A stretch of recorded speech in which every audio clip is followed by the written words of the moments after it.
বেশ কিছুদিন ধরেই ভাবছিলাম অনেক দিন বাইরে কোথাও খেতে যাওয়া হয় না, তাই সেদিন কিছু বন্ধুবান্ধব মিলে চলে গেলাম ডেকার্স লেনে। ডেকার্স লেনে এর আগেও অবশ্য গেছি বেশ কয়েকবার, আর তার কিছু ভিডিওও আছে। তবে আজকে একটা নতুন জায়গা ট্রাই করার ইচ্ছা ছিল। চলে এলাম ক্লাসিক ফাস্টফুড সেন্টারে। বেশ কয়েকবার এর আগে ডেকার্স লেন গেলেও এই দোকানটা কিন্তু খুব একটা আমার নজরে পড়েনি। চিত্তবাবু দোকানের সামনে দিয়ে এগিয়ে এলেই এই দোকানটা চোখে পড়বে। দোকানটা এরকম ছোট্ট আর স্ট্রিট কার্ট হলেও ভ্যারাইটি দেখে কিন্তু চোখ একদম কপালে উঠে যাবে। কাকাকে জিজ্ঞাসা করলাম কি কি ভ্যারাইটি আছে, কাকা নিজেই বলে দিল। তোমরাও শুনে নাও। চাউমিন, এটা কি ভেজ না? ভেজ চাউমিন, চিলি চিকেন, এখানে গার্লিক চিকেন, এটা লেমন ফিশ, ঠিক আছে। কত করে প্লেট এগুলো? ফিশ বাটার ফ্রাই, এটা হচ্ছে 50 টাকা কোয়ার্টার, আচ্ছা, 3 কোয়ার্টার। পিস থাকে সেম। ওটাও গার্লিক চিকেনটাও সেম, ওটাও 50 টাকা 3 পিস। আর এটা লেমন ফিশটা হচ্ছে কোয়ার্টার পিস 95।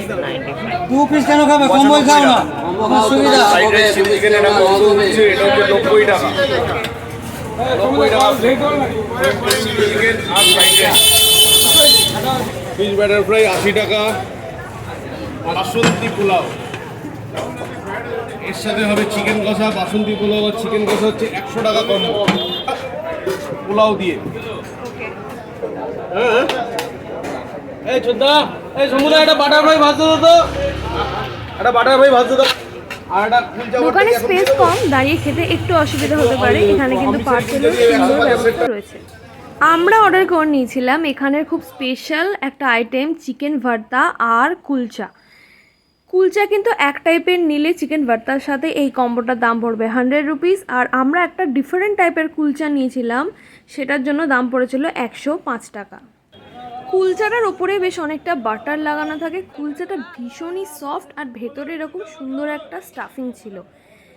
স্টাফিংটা কী ছিল সেটা পুরোপুরি বুঝতে পারলাম না, তবে খেতে খুব সুন্দর ছিল, বেশ মিষ্টি মিষ্টি ছিল। চিকেন ভর্তাটার কোয়ান্টিটি যথেষ্ট ভালো ছিল। ওপরে এরকম সুন্দরভাবে ক্রিম দিয়ে সার্ভ করা ছিল। নরম নরম বাটারে কুলচার সাথে চিকেন ভর্তার কম্বোটা কিন্তু জাস্ট অসাধারণ লাগছিল। মাত্র 100 টাকায় পেট আর মন দুটোই খুশ। আচ্ছা, আমি তো বলেছিলাম যে আমরা 2 টাইপের কুলচা নিয়েছিলাম, যার জন্য 5 টাকা বেশি পড়েছিল। এইটা হলো একটা special beetroot stuffed kulcha. Beetroot দেখে প্রথমে আমি একটু নাক সিটকেছিলাম যে কেমন খেতে হবে সেটা ভেবে। তবে বাইরে থেকে অবশ্যই সফট তো ছিলই, তবে খেয়ে কিন্তু আমার চক্ষু চড়ক গাছ। বিটরুট আর অল্প পনির স্টাফ করা এই কুলচাটা এত অসাধারণ খেতে যে এর জন্য 5 টাকা কেন, আমি আরও বেশি টাকা দিতে রাজি ছিলাম। বৃষ্টির ওয়েদারে একটু ভাজাভুজি কি না খেলে হয়, তোমরাই বলো। তাই তারপরেই আমরা অর্ডার করে নিয়েছিলাম ফিশ ব্যাটার ফ্রাই। সাইজটা কিন্তু বেশ ভালো, দাম মাত্র 80 টাকা। ভেতরে ভেটকি ছিল, তবে অবশ্যই কলকাতা ভেটকি নয়। মুচমুচে পাতলা কোটিং, ভেতরে জেনারেস অ্যামাউন্টের মাছ, সব মিলিয়ে একদম মন ভালো করা একটা ফিশ ব্যাটার ফ্রাই। যে কাসুন্দিটা দিয়ে সার্ভ করা হয়েছিল সেই কাসুন্দিটার কোয়ালিটিও কিন্তু বেশ ভালো। তাই আর কি, কাসুন্দিতে মাখিয়ে একটু স্যালাড দিয়ে একটা কামড় দিতেই মন খুশ।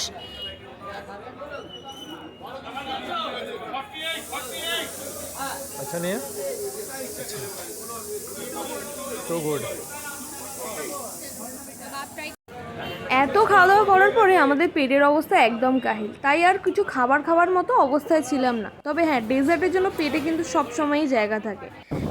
ডেকার্স লেন থেকে বেরিয়ে যদি কেশিদাস মিষ্টির দোকানের দিকে হেঁটে যেতে থাকো, তাহলে চোখে পড়বে এই বেনামি লস্যির দোকানটা। এখানে ম্যাঙ্গো লস্যি আর নর্মাল লস্যিও পাওয়া যায়। সেদিন বেশ গরম ছিল আর ম্যাঙ্গো লস্যি অ্যাভেলেবেল ছিল, তাই আমরা ট্রাই করে নিয়েছিলাম ম্যাঙ্গো লস্যি। বেশ অনেকটা ড্রাই ফ্রুট দেওয়া থাকে উপরে, দাম একটু বেড়ে গিয়ে হয়ে গেছে 50 টাকা। ওভারঅল খেতে ভালোই ছিল। ব্যাস, আজকের মতো ভিডিও এখানেই শেষ করছি। আর একদিন অবশ্যই আসবো, কারণ এখানে এখনও অনেক কিছু খাওয়ার বাকি, যেমন অরুণদার স্পেশাল খিচুড়ি কম্বো। যাই হোক, দেখা হচ্ছে খুব তাড়াতাড়ি নেক্সট ভিডিওতে।